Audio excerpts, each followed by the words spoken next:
Well,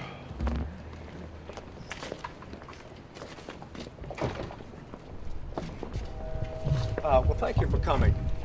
I wanted to just say I'm exceptionally disappointed with the actions of the Virginia Senate Democrats today in killing Virginia's $85 billion budget. This is my 21st year in office up here, and I have to say this is the most fiscally irresponsible act that I've seen during my career.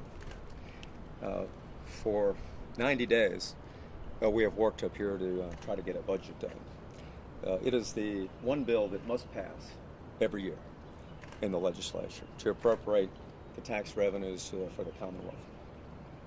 At the beginning of the session, the Senate Democrats indicated that they were not going to approve a budget because they were upset about their committee assignments. Despite multiple meetings with them, individually, in groups, exchanging letters, asking them what they wanted to have in order to pass the budget, it wasn't until the last couple days of the session that I had any real response about their concerns. As we began the special session, the new objection to passing a budget was funding for K-12 education and health care.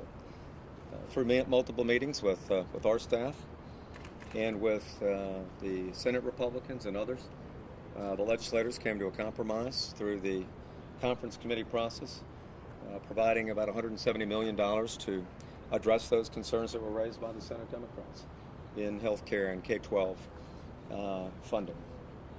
And now, after the compromise is reached, there's yet another hurdle, another explanation for obstruction about why a budget could not pass. And now it is hinging on a Dulles Toll Road. I would say that it is completely irresponsible to hold up the budget of Virginia, which serves 8 million Virginians, for one earmark for one 11.4-mile railroad in one area of the state.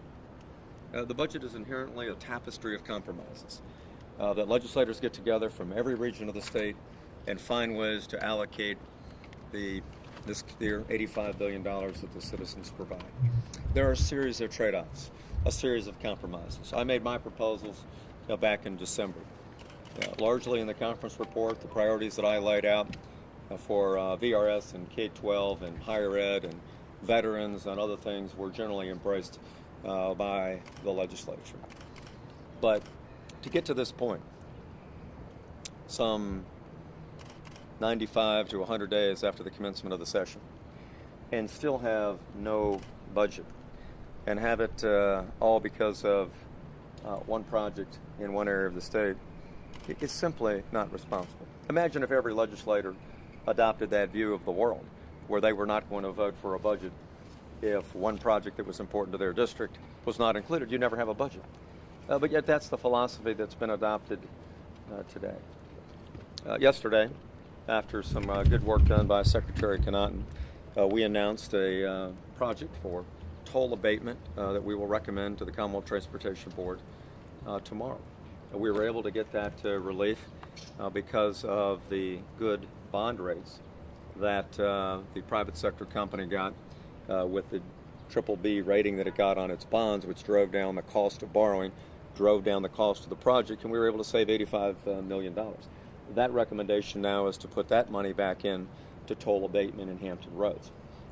Now, what we can't do is take money from other regions of the state, as the Senate Democrats have suggested, from Hampton Roads or Charlottesville or Lynchburg, to put into Northern Virginia. Secondly, what we cannot do is to go into more debt for short-term toll abatement, as Senate Democrats have recommended. And thirdly, what we cannot do at this point is to put significant more money into the MWA when they have so many documented problems with managing the resources. Over this last year, Secretary Connaughton, along with Secretary of Transportation Ray LaHood, have really saved this project. I support the Dulles Rail Project. I campaigned saying that I would support the Dulles Rail Project. But here's the history. In 2009, Governor Kane announced this deal for Dulles Rail and turned over the management and the toll management functions for that project over to MWA. At that time, the toll rates were published. From 2009 until about 5 weeks ago, I never heard one word from one Democrat saying that this was an important issue to them. In fact, they were glad to have that project in place.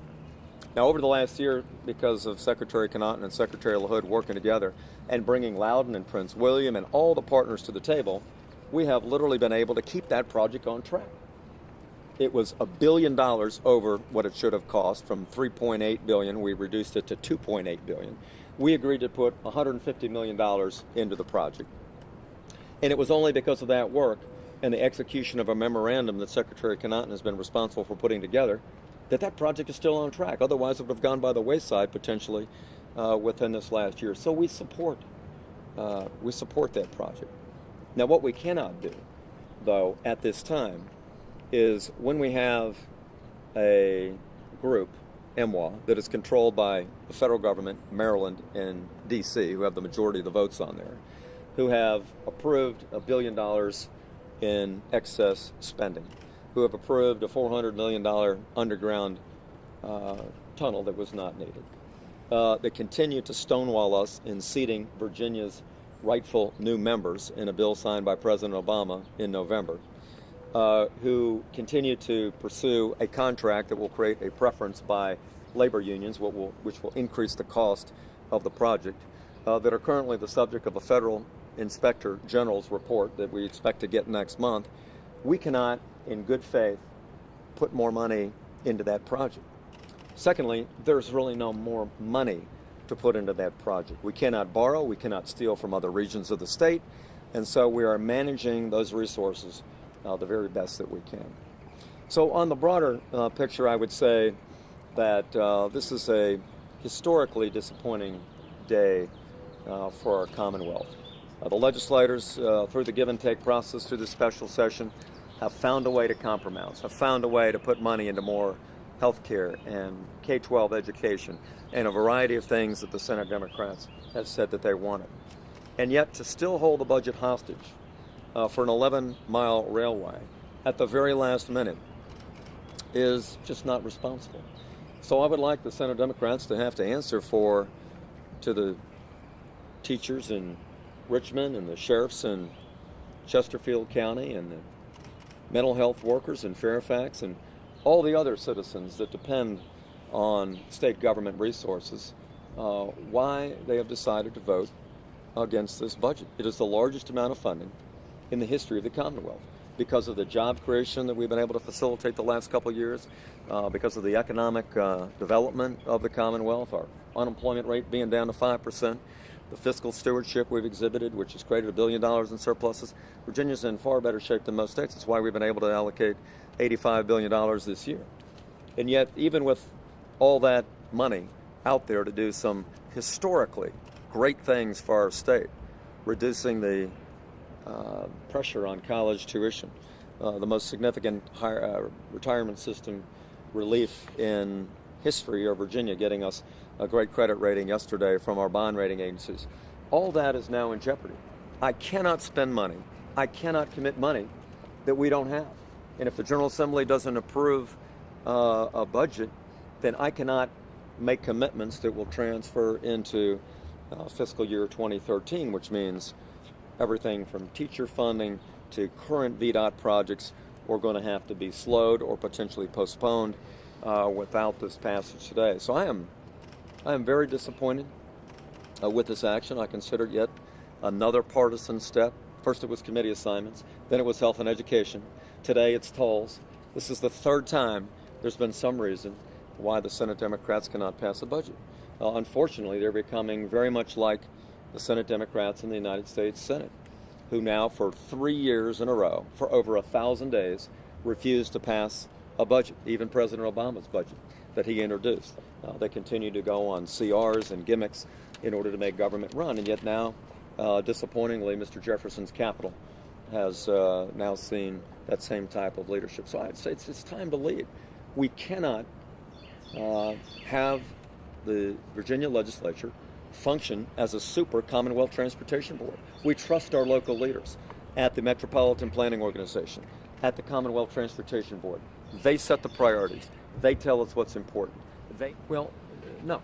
It's a question of our friends in the Senate becoming statesmen and realizing that you cannot take the needs of 103,000 state employees and 8 million Virginians and not meet those needs without providing some money for a rail project in one district in the state.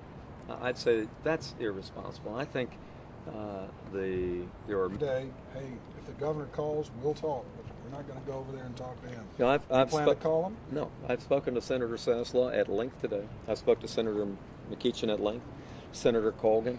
I've explained in great detail where we are. But, Bob, they're the problem. This is the third time in 90 days they've given us a reason about why they can't support a budget. I mean, look, it was clear the first day of the session when many senators said, we're not going to vote for a budget. Well, they haven't even seen the budget yet. And they already said that they were going to obstruct the budget process because they were mad about committee assignments. So this is political. This toll plan was in place in 2009. Governor Kane put the tolls in place.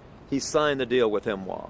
From 2009 until 5 weeks ago, not one complaint about tolls, and now at the 11th hour of the budget, in a problem created by previous administrations, they expect us to solve it. There simply is not money to put into this project.